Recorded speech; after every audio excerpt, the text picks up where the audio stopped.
오늘 같이 나누실 말씀은 마태복음 8장 18절부터 34절까지 말씀입니다. 마태복음 8장 18절부터 끝절 34절까지 말씀입니다. 교독하겠습니다.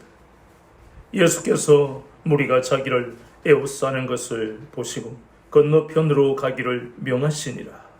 한 서기관이 나와 예수께 아뢰되 선생님이여 어디로 가시든지 저는 따르리이다. 예수께서 이르시되 여우도 굴이 있고 공중의 새도 거처가 있으되 인자는 머리 둘 곳이 없다 하시더라. 제자 중에 또 한 사람이 이르되 주여 내가 먼저 가서 내 아버지를 장사하게 하옵소서. 예수께서 이르시되 죽은 자들이 그들의 죽은 자들을 장사하게 함 너는 나를 따르라 하시니라. 배에 오르시며 제자들이 따랐더니 바다에 큰 놀이 일어나 배가 물결에 덮이게 되었으되 예수께서는 주무시는지라. 그 제자들이 나와 깨우며 이르되 주여 구원하소서 우리가 죽겠나이다. 예수께서 이르시되 어찌하여 무서워하느냐 믿음이 작은 자들아 하시고 곧 일어나사 바람과 바다를 꾸짖으시니 아주 잔잔하게 되거늘. 그 사람들이 놀랍게 여겨 이르되 이가 어떤 사람이기에 바람과 바다를 순종하는가 하더라. 또 예수께서 건너편 가다라 지방에 가시며 귀신 들린 자 둘이 무덤 사이에서 나오 예수를 만나니 그들은 몹시 사나워 아무도 그 길로 지나갈 수 없을 지경이더라. 이에 그들이 소리질러 이르되 하나님의 아들이여 우리가 당신과 무슨 상관이 있나이까? 때가 이르기 전에 우리를 괴롭게 하려고 여기 오셨나이까 하더니 마침 멀리서 많은 돼지떼가 먹고 있는지라. 귀신들이 예수께 간구하여 이르되 만일 우리를 쫓아내시려면 돼지떼를 들어가 보내주소서 하니 그들에게 가라 하시니 귀신들이 나와서 돼지에게로 들어가는지라. 온 떼가 비탈로 내리다라 바다에 들어가서 물에서 몰사하거늘. 수련자들이 달아나 시내에 들어가 이 모든 일과 귀신 들린 자 일을 고하니 다 같이요. 온 시내가 예수를 만나려고 나가서 보고 그 지방에서 떠나시기를 간구하더라. 아멘. 오늘은 마태복음 8장 18절부터 34절까지 본문을 통해 제자의 길을 걸어가라 하는 제목으로 같이 은혜를 나누겠습니다. 앞에서 우리는 예수님이 나병 환자를 치료하시고 그리고 백부장의 하인을 고치시고 베드로의 장모의 열병을 고치시고 그리고 귀신 들린 자들, 병든 자들, 수많은 사람들이 예수님께 나온 자마다 모두 고침을 받는 놀라운 기적들을 보았습니다. 이제 예수님은 제자들에게 건너편으로 갈 수 있도록 배를 준비하라 이렇게 말씀하십니다.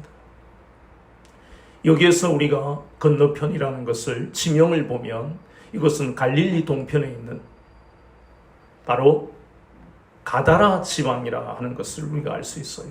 다른 복음서에 보면 거라사라고 하는데 실제적으로 그 거리를 비교해 보면 가다라 지방은 한 10km밖에 안 돼요. 갈릴리에서. 그런데 거라사라 하는 것은 48km나 되니까 역사적으로 보면 거라사라는 명칭보다 가다라 하는 이 명칭이 맞다고 그렇게 고고학자들은 이야기를 합니다. 어쨌든 간에 여기서 우리가 알아야 할 것은 건너편으로 가라 그랬는데 이 건너편이 가다라 지방이지만 건너편의 의미를 우리는 깊이 생각해야 합니다. 건너편은 바로 예수님을 따라가다 보면 예상하지 못한 만나기 싫은 그리고 고통스러운 일들을 만나는 그래서 그 건너편은 바로 고난의 길이다. 예수님을 따라 간다. 건너편을 건너야만 되는 것이에요. 이것을 우리는 제자의 길이다. 다른 말로 제자도다. 길도자를 써서 제자도, 제자의 길이라고 말씀하는 겁니다. 신명기 1장 19절에 보면 그 건너편은 바로 크고 두려운 광야입니다. 신명기 8장 15절에 보면 불뱀이 있고 또 전갈이 있고 물이 없는 간조한 땅입니다. 사람이 살 수 없어요. 거기에는 절망밖에 없습니다. 우리가 살고 있는 세상이 바로 소망도 없고 평안도 없는 바로 불변과 전갈과 물이 없는 그런 간주한 땅이 이 세상입니다. 제자들은 건너편에 무엇이 있을지 알 수가 없어요. 그러나 예수님은 그 모든 것을 다 알고 계시는 거예요. 예수님은 오늘 본문의 말씀처럼 두 제자와 대화를 나누시면서 진정한 제자의 길이 어떤 것인가 하는 것을 제자들에게 그리고 우리에게 알게 하십니다. 한 서기관은 예수님께 뭐라고 말합니까? 본문의 말씀에 한번 보니까 서기관이 나와 예수께 아뢰되 선생님이요 어디로 가시든지 저는 따르리이다 이렇게 말합니다. 이건요 정확하게 제자의 길이 어떤 것인가 하는 것을 서기관이 말하고 있는 겁니다. 그런데 말은 정확한데 이 서기관은 예수님을 따른다는 그 마음이 앞서서 충동적으로 말하고 있는 것입니다. 대표적인 그 말씀이 바로 마태복음 26장 33절에 보면 베드로에 대한 말씀이 나오는데 예수님은 이제 십자가를 져야 된다. 마태복음에서 계속 십자가의 고난 말씀을 하십니다. 그런데 베드로가 이 33절에서 뭐라고 합니까? 주여, 다른 사람은 다 도망가더라도 저만큼은 주님만 따르겠습니다. 그게 마태복음 26장 33절에 나옵니다. 비슷한 장면이 사도행전 13장 13절에 보면 1차 선교에 마가가 따라가는 장면이 나와요. 마가는 바로 우리가 잘 아는 성령님이 강림하신 마가 요한의 다락방 할 때의 그 마가입니다. 그런데 이 마가는 얼마 안 가서 너무너무 고통스러운 선교의 길에서 포기하고 다시 예루살렘으로 돌아가 버립니다. 그만큼 이 건너편이라는 우리가 살아가는 이 세상은 너무나 험하고 거기다가 주님 뜻대로 살아가고 주님을 따라간다는 삶은 더 고통스러운 삶이다. 그것이 제자의 삶이다. 그것을 서기관을 통해서 알게 하시고 그런데 이 서기관은 20절 말씀처럼 여우도 굴이 있고 또 무엇도요 공중에 새도 거처가 있는데 나는 머리 둘 곳이 없다. 너도 나를 따라오면 이런 삶을 살 텐데 그래도 따라오겠느냐 그 말씀입니다. 또 다른 제자는 선생님 저는 지금 아버지 장례가 나서 선생님 먼저 가시고 나중에 갈게요 그러는 거예요. 이것도 잘못되었다. 물론 우리가 잘 아는 출애굽기 20장 12절에 보면 하나님이 우리에게 명령하신 계명 중에 내 부모를 어떻게 하라고요? 공경하라. 공경하라. 굉장히 중요한 그러한 율법이에요. 에베소서 6장 2절에도 내 아버지와 어머니를 공경하라. 이것이 첫째 계명이다. 그러면 내가 잘 되고 땅에서 장수하리라. 그런데요, 예수님의 부르심과 이 부모 공경에 대한 율법을 우리는 비교할 필요가 있어요. 모세는 80세에 하나님이 시내산에서 모세를 부르셨습니다. 모세야. 모세는 그 음성을 듣고 가는데 타지 않는 떨기나무의 불 가운데서 하나님이 나타나시는 거예요. 하나님의 부르심은 이렇게 절대적이라는 것입니다. 예수님은 베드로를 부르실 때 그 부르심을 듣고 베드로는 부모를 버리고 그물을 버려두고 예수님을 따랐다고 그럽니다. 다른 어떤 율법도 하나님의 부르심, 우리 주님의 부르심과 비교할 수는 없다는 것입니다. 그것이 바로 그 부르심에 순종하며 가는 것이 제자의 길이다. 그것이 고난의 길을 가야 한다는 것입니다.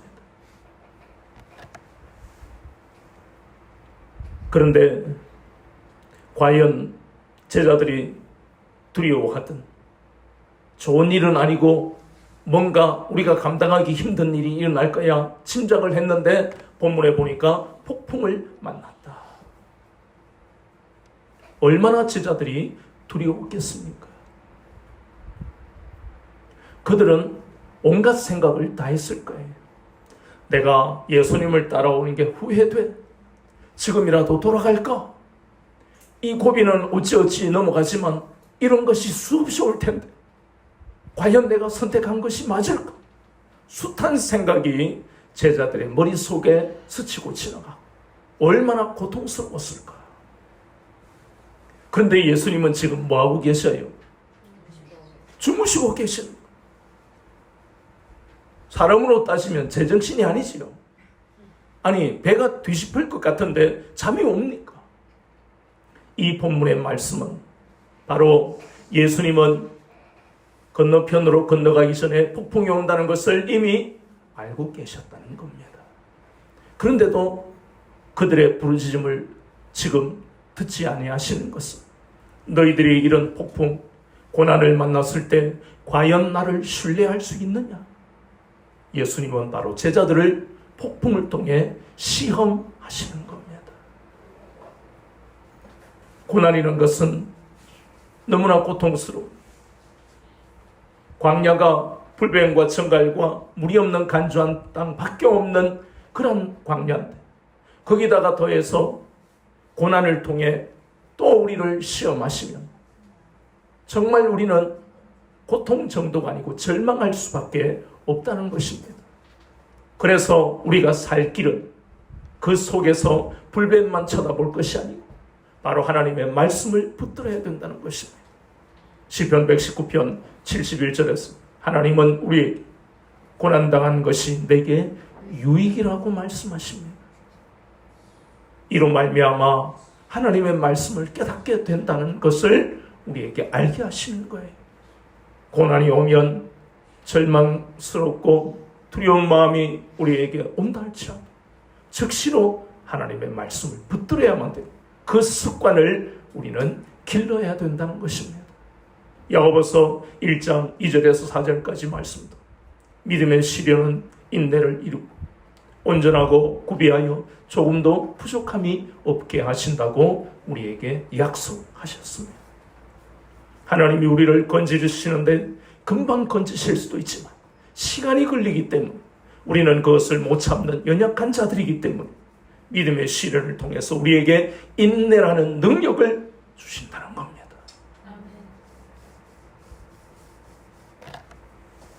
사실 이 제자들은 대부분 갈릴리 사람, 그 중에도 북부 갈릴리, 오죽하면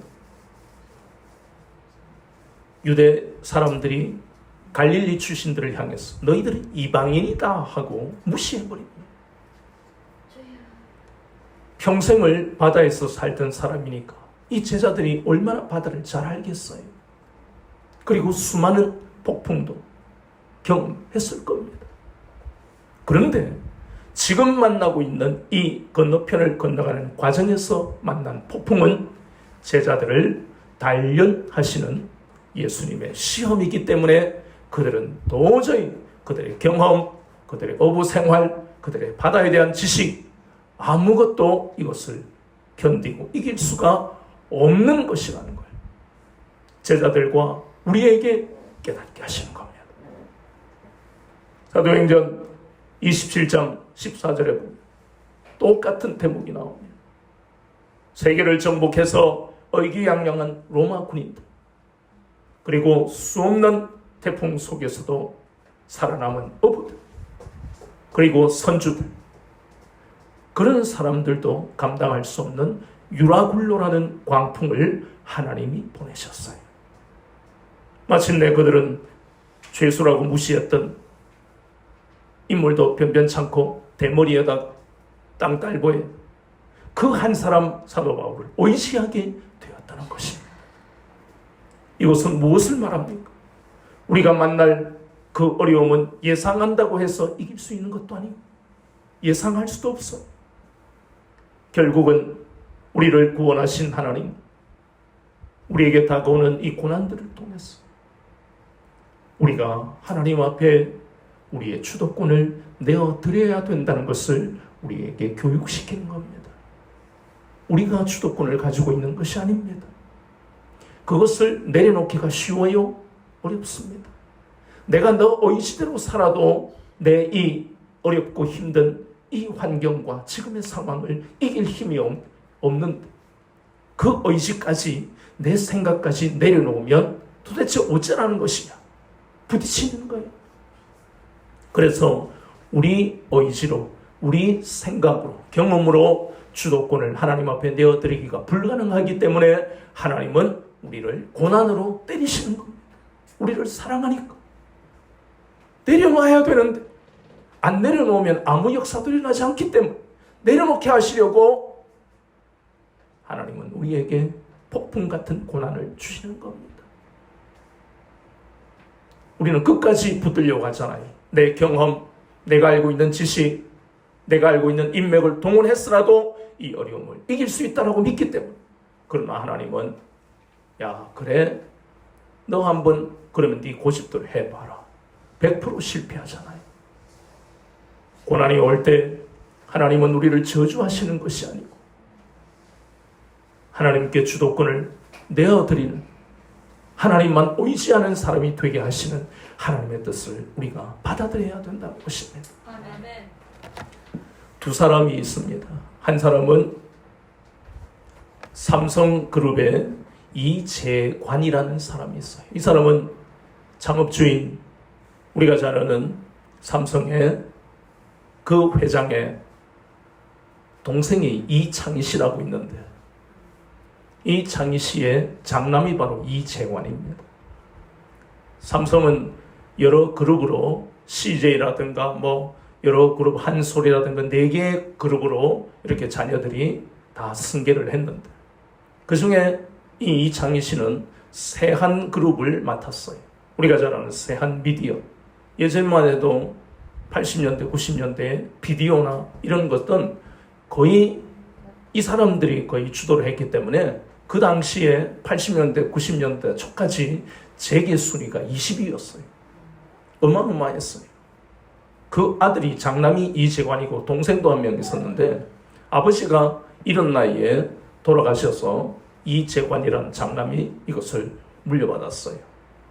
너무 잘 나갔죠. 그런데 97년에 IMF가 와버리고 거기다가 이러한 그 미디어 산업에 대한 미래의 어떤 그러한 지혜가 없었어요.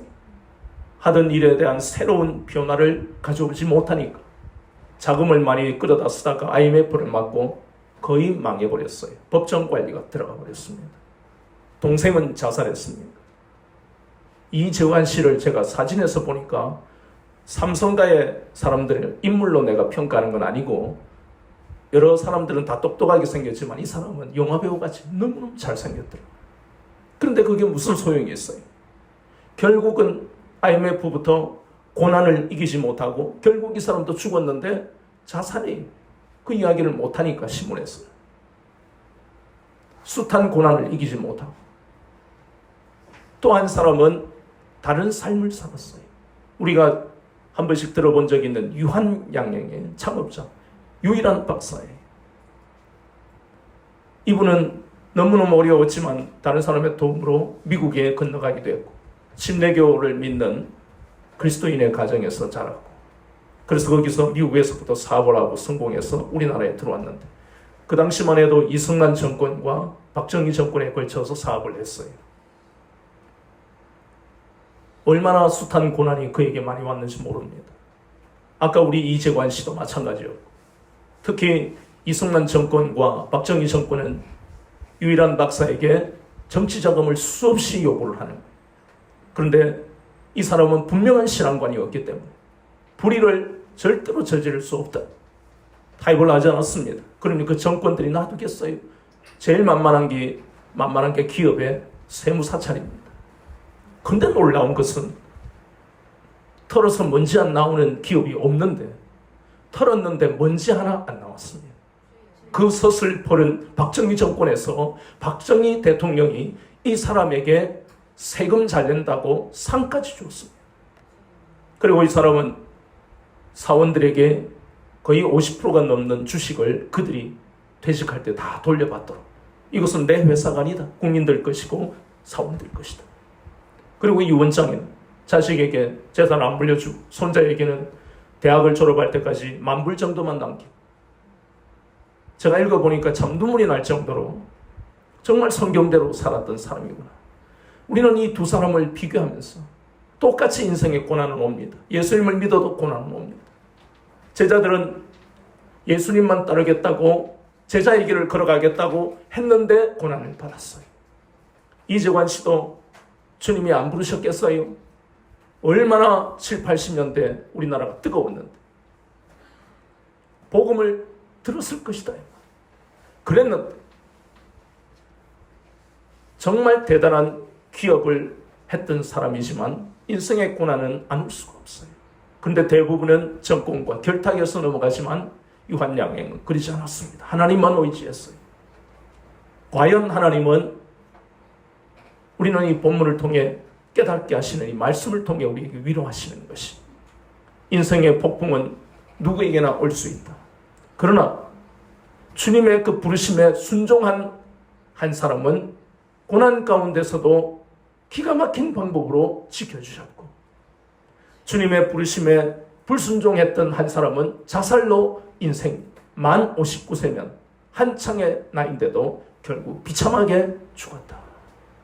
그것도 월세 몇백만 원 하는 그런 월세방에 살다가 간 거예요. 폭풍이라는, 그리고 불뱀과 전갈과 물이 없는 간소한 땅이라는 것은 인간의 힘으로 이길 수 없는 환경입니다. 그것이 우리의 인생이에요. 누구에게는 불뱀이 올 수 있고, 누구에게는 전갈이 올 수 있고, 누구에게는 물이 없는 간소한 땅을 만날 수 있습니다. 피할 수 없습니다. 부모는 자녀가 결혼에 성공하면, 취업에 성공하면 아이고 이제 고생 끝났다.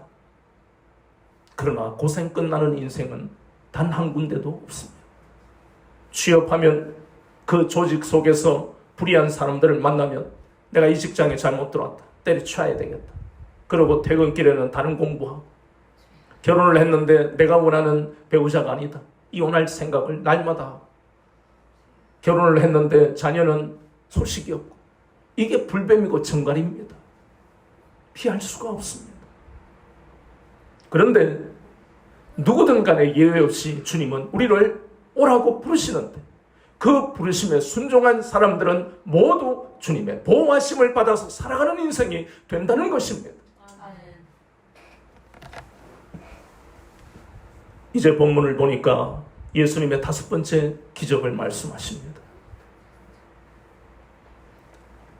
예수님은 가다라 지방에서 귀신 들린 두 사람을 만났어 그들을 치유하시고 귀신을 쫓아내는 그런 내용을 우리에게 말씀하십니다. 이것은 대단히 중요합니다. 우리가 사는 세상은 눈에 보이는 세상뿐만이 아니에요. 귀신을 통해서 우리에게 영적으로 깨닫게 하시는 말씀이에요. 여기서 자세히 우리가 알아야 할 것은, 귀신은 바로 타락한 천사들이에요. 베드로후서 2장 4절에 보면 이 귀신들은 타락한 천사다. 이 귀신들은 모두가 다른 말로 우리가 악한 영이라고 하는 것이, 귀신은 우리말로 쉽게 이해하기 위해서 귀신이라는 말을 쓰지만 원래 성경적으로 표현하면 악한 영이 맞아요. 마귀의 졸개들입니다. 이들이 하는 것은 우리에게 다가와서 혈기를 부리게 만들고 분노하게 만들어서 우리의 마음과 말을 거칠게 만드는 것이 귀신이 하는 것입니다. 이게 어렵지 않아요. 주님은 우리 마음에 오셔서 평안을 주시기를 원하시지, 그리고 온유한 말을 하게 하시는 것이지, 거친 말을 하고 행동을 하게 하는 것은 그건 주님이 역사하시는 게 아니에요. 화를 내고 싸우게 만드는 것은 악한 영들이 하는 것입니다. 불행하게도 가다라 지방에 이 두 사람은 귀신이 들려서 자신들의 인생도 비참하고 다른 사람도 무섭게 만드는, 더 정확하게 우리가 알아야 할 것은 이 귀신 들린 두 사람 속에 들어가 있는 귀신이 둘이 아니고 수없이 많은 귀신들입니다. 그 근거가 어디 있습니까? 그 귀신들이 예수님께서 사정을 하죠. 간청을 하잖아요. 돼지떼에게 들어가게 해주세요. 돼지떼라는 건 이미 돼지가 두 마리가 아니라는 거예요. 로마의 그 군사 체계에 보면 레기온이라는 말이 나옵니다. 레기온. 이 뜻은 사병 혹은 기병, 말을 탄 병사가 거의 3,000명에서 6,000명 정도 되는 군단, 여러 군단입니다. 이것을 레기온이라고 합니다. 그러니 군대 귀신이 이 두 사람에게 들어가 있다, 그 뜻이에요. 귀신이 하나 들어가도 인생이 끝나는데 군대 귀신이 이 두 사람에게 들어갔으니 얼마나 이들의 인생이 비참하고 저주받은 인생으로 살아갔겠습니까? 그런데 신기한 것은요, 앞에서 우리가 마태복음 8장 16절에 보면 예수님은 말씀으로 귀신을 치료한다고 이렇게 기록이 되어 있는데, 본문에서는 귀신들아, 우리가 볼 때는 타협하는 것 같지요. 그래, 누구 돼지떼 가고 싶어? 그래, 들어가. 이렇게 말씀하시는 거예요. 이유가 궁금해지는 거예요. 말씀은 의문을 가져야 하기 때문에. 그런데 그 가장 중요한 이유가 마태복음 16장 26절 말씀처럼 한 사람의 영혼이 천하보다 귀하기 때문에. 마태복음 18장 14절 말씀처럼 하나님은 한 마리의 양도 잃어버리시지 않는 것이야. 하나님 아버지의 뜻이기 때문에. 비록 이들이 귀신 들려 있지만 예수님은 귀신 들린 두 사람의 생명이 돼지떼보다 훨씬 존귀하기 때문에. 그래서 귀신들이 이 두 사람에게 나가고 돼지떼에게 들어가기를 명하신 겁니다. 이 사랑을 우리가 안다면, 앞에서 우리가 마태복음 6장에서 보았던 것처럼 공중에 나는 새도 하나님이 먹이십니다. 오늘 있다가 내일 던져질 그 들풀, 솔로몬이 가진 영광으로도 그런 백합화의 아름다움을 만들어낼 수 없다고 말씀하십니다. 그 아름다운 옷을 입게 만드시는 그 하나님을 우리가 바라봐야 된다는 것입니다. 얼마나 놀라운 말씀입니까? 귀신이 우리 속에, 악한 영이 우리 속에 역사를 하면 우리는 혈기를 불려, 그리고 분노하게 됩니다. 그럴 때마다 우리는 깨달았어요. 아, 내 속에 지금 악한 영이 역사하고 있구나. 부정하지 마세요. 나는 착하게 사는데, 나는 남을 도와주고 있는데, 나는 예배도 잘 드리는데. 천만의 말씀. 여러분의 문제가 있는 것이 아니에요. 여러분이 잘못됐다는 이야기가 아닙니다. 가치관이 잘못됐다는 뜻이 아니에요. 악한 영은 우리가 이길 수 없고 순식간에 우리의 마음을 빼앗아버리는 존재가 바로 악한 영입니다. 악한 영은 인간이 이길 수 있는 존재가 아닙니다. 보세요. 우리가 잘 아는 대로 사울은 하나님 앞에 초대 왕이라는 영광을 받았지만, 그러나 다윗을 시기하고 질투하고 미워했습니다. 그래서 악한 영이, 여호와의 영이 떠나고 사울의 마음에 악한 영이 들어 나가지도 않고 40년 가까이 사울 왕을 붙들고 비참한 말로를 겪도록 만드는 것이 바로 악한 영입니다. 사울 왕만 그런 게 아닙니다. 우리가 잘 아는 하나님의 마음에 합한 다윗조차 사무엘상 25장에 나발로 인해서 분노한, 내가 저것을 죽여버려야 되겠다, 분노하는 마음에 악한 영이 들어갔어. 아비가일이 아니었으면 살인을 저지를 뻔했어요. 누구라도 예외는 없습니다. 다윗도 못 이겨요. 이것이 악한 영이 우리 속에 들어왔어. 역사하는 힘이 얼마나 큰가를 보여줍니다. 사무엘하 14장 15장에 보면 다윗의 사랑을 받던 그 압살롬 분노하고, 내가 내 동생을 지켰는데 나에게 무슨 잘못이 있느냐, 예루살렘에 왔는데도 왕궁에 부르지도 않고 2년 동안이나 나를 이렇게 머무르게 만들어 해서 요압의 밭에 불질러버리고 쿠데타를 일으키는 거 보세요. 그 분노한 마음을 다스리지 않으면 원수 갚는 것은 하나님께 있습니다. 하나님, 내 억울함을 들어주세요. 해야 하는 것이 바로 하나님의 자녀가 해야 할 그런 말과 생각이거든요. 압살롬은 그렇게 하지 않았고, 다윗도 그렇게 하지 않았고, 사울 왕도 그렇게 하지 않으니까 그 결과가 끔찍한 것이다. 이것은 악한 영에게 틈을 줘서는 안 되는 것이고, 그러면 우리는 이 악한 영을 못 이기느냐? 우리 힘으로는 못 이기지만 우리는 예수 그리스도 이름으로 이길 수 있습니다. 아멘. 예수님의 이름으로 선포하면 됩니다. 아멘. 야고보서 4장 7절 말씀에 마귀를 대적하라고 했습니다. 야 마귀야, 오늘은 좀 쉬고 나 좀 쉬자, 좀 쉬게 해줘. 타협은 있을 수가 없습니다. 여러분이 입을 열어서 선포하지 않으면 귀신은, 악한 영은 우리에게서 떠나가지 않습니다. 선포해야 됩니다. 쫓아내야 됩니다.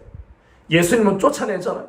말씀으로 쫓아내고, 예수님의 이름으로. 마가복음 16장 17절 18절에 보면 믿는 자들에게는 이런 표적이 따르니 곧 저희가 내 이름으로 귀신을 쫓아내고. 우리도 할 수 있다는 것이에요. 왜냐하면 예수님의 권세, 하늘과 땅의 권세를 가지신 그 이름으로 우리가 귀신을 대적하면 악한 영은 나가는 것이에요. 우리는 선포해야 되고 대적해야 됩니다. 또 두 번째는 말씀으로 악한 영을 이길 수 있습니다. 마귀를 이길 수 있습니다. 마귀는 졸개들을 보내기도 하고 직접 우리에게 다가와서 우리가 넘어지도록 미혹하잖아요. 야, 너 구원받은 거 맞아? 너 행동하는 게 영 세상 사람들하고 똑같아. 아까 봐, 또 다른 제자가 나 아버지 장례식 해야 돼요 하는 거하고 너 똑같네. 예수님은 그 제자에게 뭘 하셨는데, 죽은 자들이 죽은 자를 장사하게 해라. 앞에 죽은 자는 영이 죽은 자, 불신자예요. 뒤에 죽은 자는 육신이 죽었다. 예수님을 따르는 사람들은 불신자하고 똑같이 해서는 안 된다. 그런데 마귀가 야, 성경에 봐라. 출애굽기 20장 12절에 내 부모를 공경하라. 하나님이 계명을 주셨잖아요. 왜 헷갈리는 거예요? 마귀는 우리에게 다가와서 미혹시키는 거예요. 에베소서 6장 2절도 봐라. 내 아버지 어머니를 공경하라 했지 않느냐? 장례식 누가 할 건데?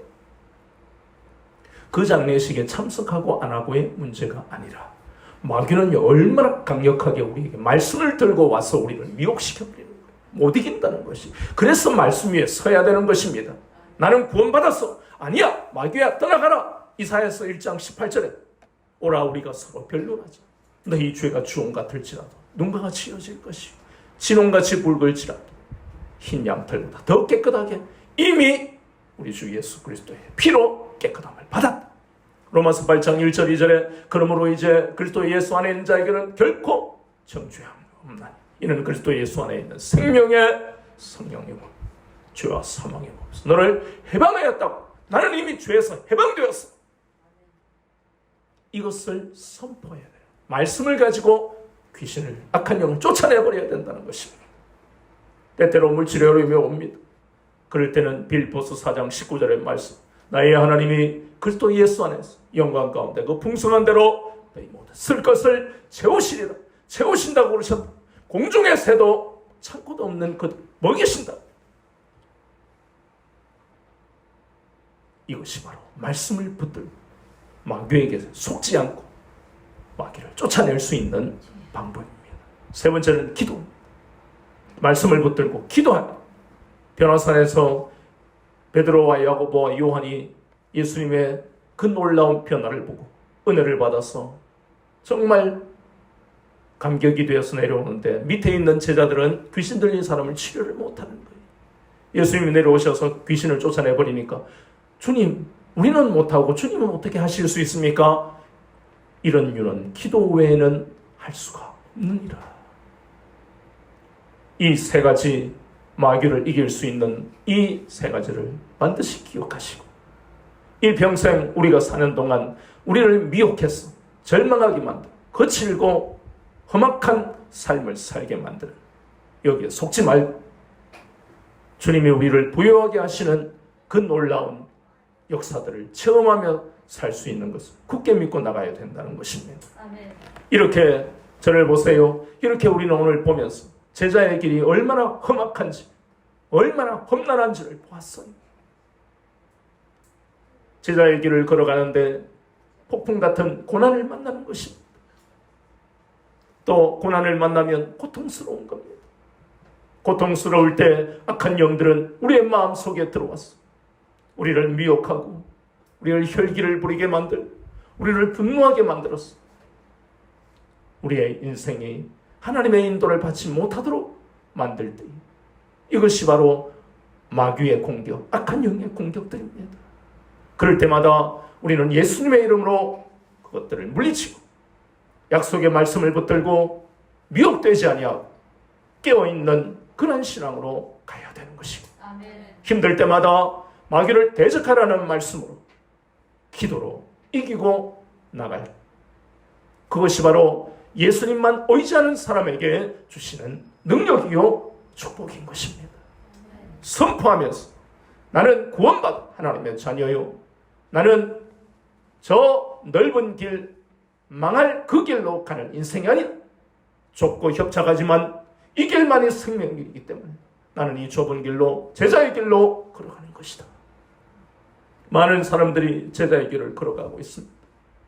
우리는 넓은 길로 가는 사람을 쳐다보지 말고 좁은 길로 가는, 성경 속에 좁은 길로 갔던 많은 사람들을 그 사람들이 우리 신앙의 도전이라는 것을 잊지 마시고, 그 사람들의 실패를 보지 말고 그 시행착오 속에서도 하나님만 의지하며 마침내 복을 받았던 사람들을 기억하면서 오늘도 여전히 아브라함에게 말씀하시고 다윗에게 말씀하시고 사도 바울에게 말씀하신 그 하나님께서 우리에게도 동일하게 말씀하시고, 사랑하는 누구야? 사랑하는 누구야? 내가 너를 보호하고 너와 함께 이 길을 가고 있다. 그 음성을 굳게 믿고 제자의 길을 걸어가시는 여러분 되시기를 주님의 이름으로 축원합니다.